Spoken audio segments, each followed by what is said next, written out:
Hai Pak Sep, jadi di sini kita bakal bahas tentang pityriasis versicolor atau yang biasanya disebut sebagai panu oleh orang awam. Oke, langsung lanjut aja. Di sini ada kasus nih. Ada mahasiswa usianya 22 tahun. Terus dia ada bercak keputihan, hipopigmentasi gitu di regio leher, bahu, sama punggung. Dan kadang-kadang si lesinya ini kerasa gatal, terutama ketika kulitnya itu lembab, ada keringat di situ.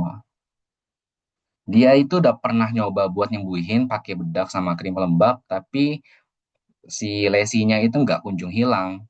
Dan kata si pasiennya ini nggak ada riwayat bercak kemerahan, sama teman-temannya juga ada beberapa yang menderita hal yang sama.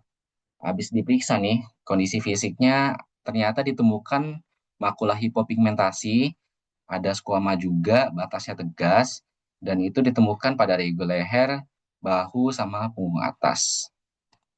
Oke, jadi dari kasus ini kita bisa simpulin kalau dia itu terkena pityriasis versicolor atau yang biasa disebut sebagai panu. Mana kalau dari basicnya dulu lah, pityriasis versicolor ini terdiri dari dua kata, ada pityriasis yang artinya skuama halus di kulit, terus juga ada versicolor yang artinya banyak warna, artinya dia bisa terjadi warna hitam, warna putih, atau warna merah. Dan diagnosis ini umumnya dilakukan dengan diagnosis klinis ya, berdasarkan tanda dan gejalanya. Tapi ya emang bisa juga sih dengan pemeriksaan mikroskopik yang nanti bakal dijelasin. Kira-kira kita kalau pakai diagnosis klinis, kita bisa lihat dari mana? Dari si contoh kasusnya ini, kita lihat dari empat hal ini.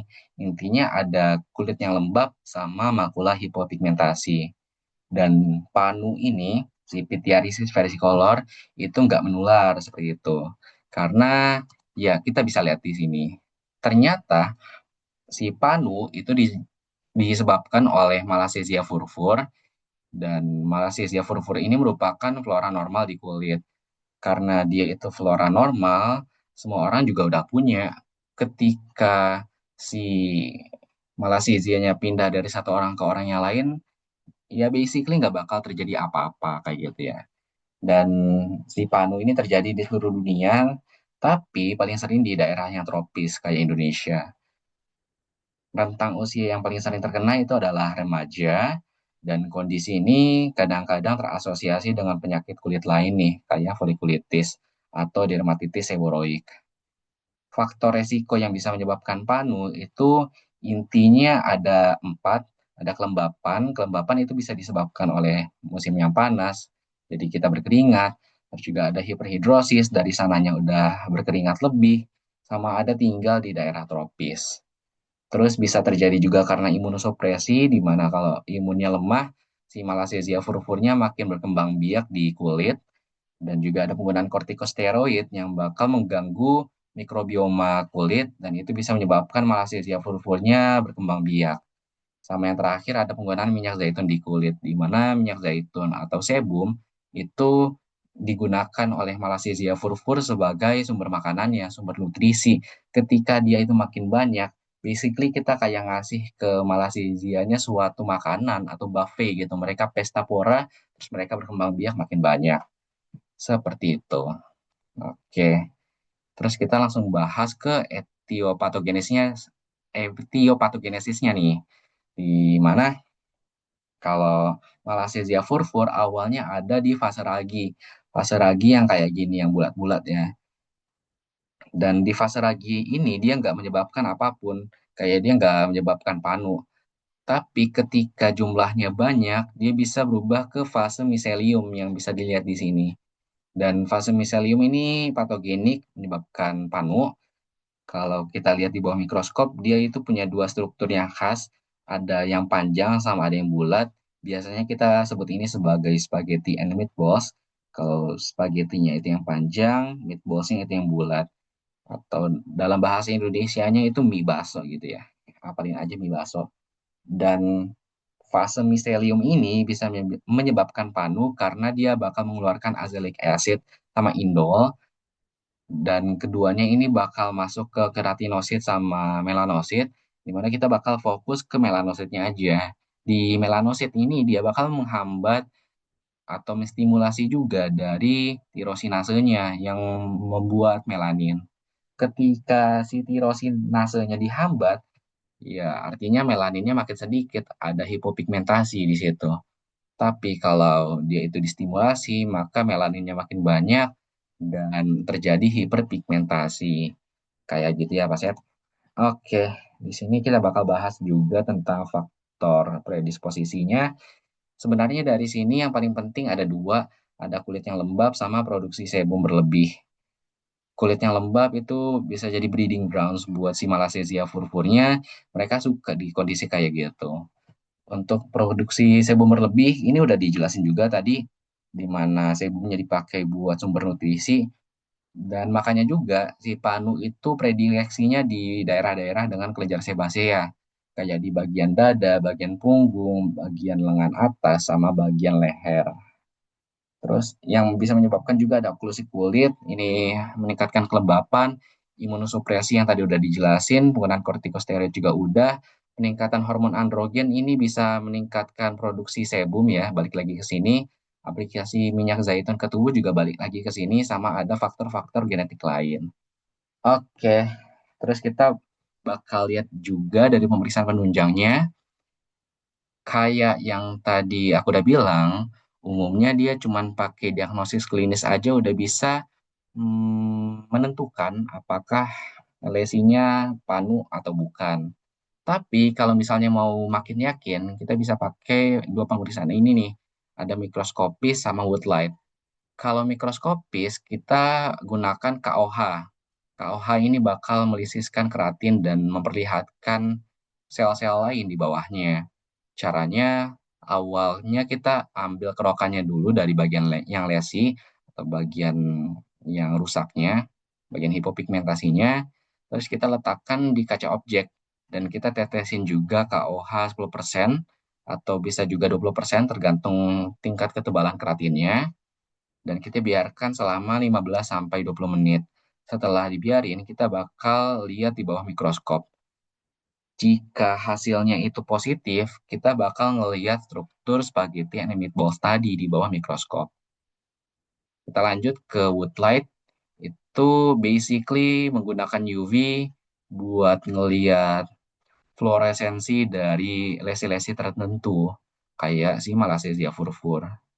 Di sini awalnya kita gelapkan ruangannya dulu, terus kita sinarin lampu wood, si UV-nya itu biasanya di rentang panjang gelombang 365 nanometer, dan dia bakal menunjukkan fluoresensi. Fluoresensi yang khas buat panu itu warnanya kuning kehijauan, kayak bagian di sini nih. Ini warnanya agak hijau gitu, makanya kita bisa simpulkan kalau dia ini panu. Oke. Untuk diagnosis bandinya sendiri itu ada beberapa ya. Di sini ada 4. Jadi mulai dari pertama yang pityriasis alba, dia itu mirip juga kayak panu karena dia menyebabkan hipopigmentasi, tapi hipopigmentasinya ini terjadi karena inflamasi. Dia juga bisa disebut sebagai dermatitis atopik. Cara ngebedainnya itu adalah kita ngelihat dari KOH-nya ya, karena di pityriasis alba hasil KOH-nya itu bakal negatif, nggak bakal kelihatan jamur-jamur kayak gini. Terus juga woodlight-nya negatif, nggak bakal ada lesi kayak gini, sama nggak ada squama di bagian lesi. Kita lanjut lagi ke vitiligo. Di sini ada Michael Jackson, dia salah satu penderitanya.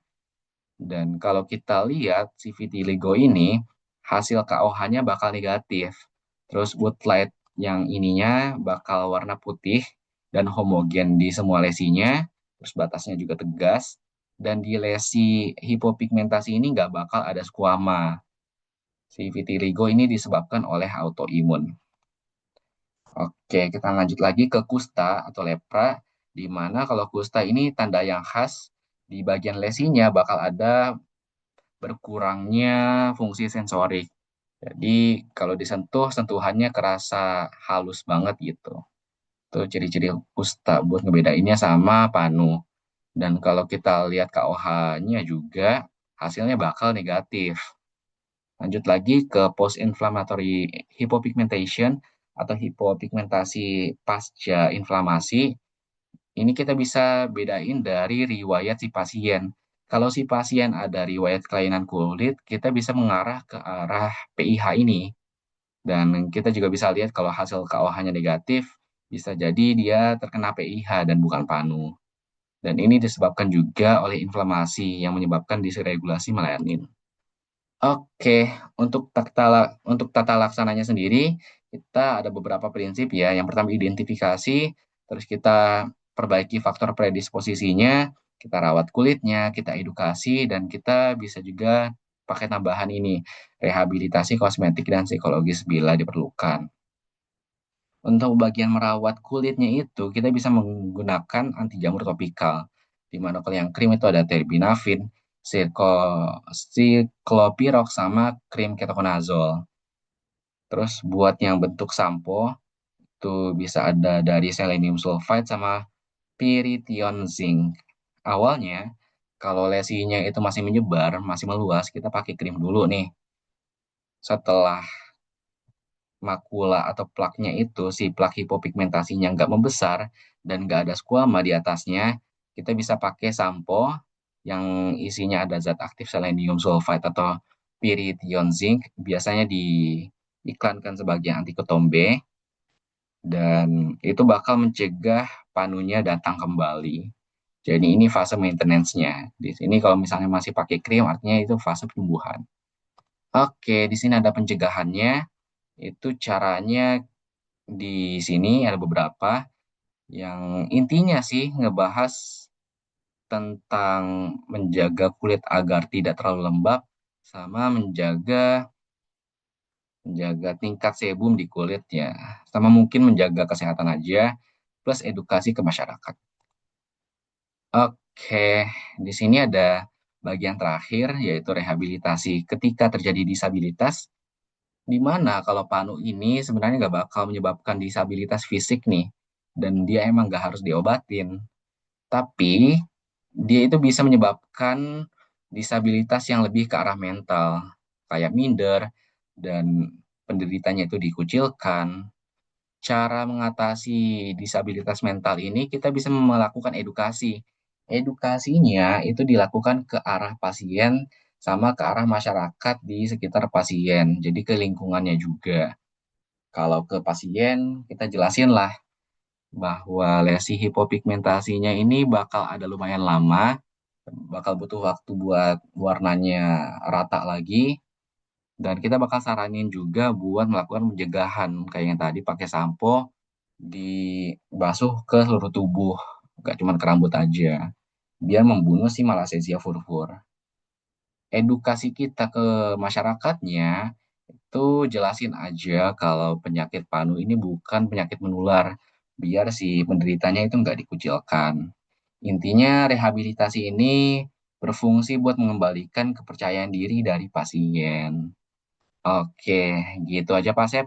Thank you udah nonton. Bye.